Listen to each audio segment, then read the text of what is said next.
திருச்செந்தூர் ஆண்டவனே வேல் முருகா, தினம் உனக்கு நன்றி சொல்வோம் மால் மருகா.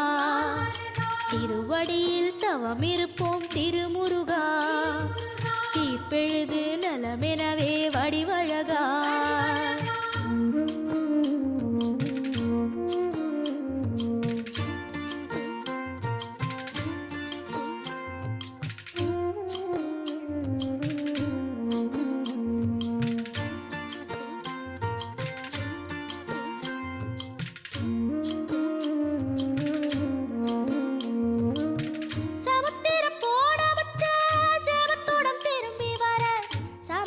சாமி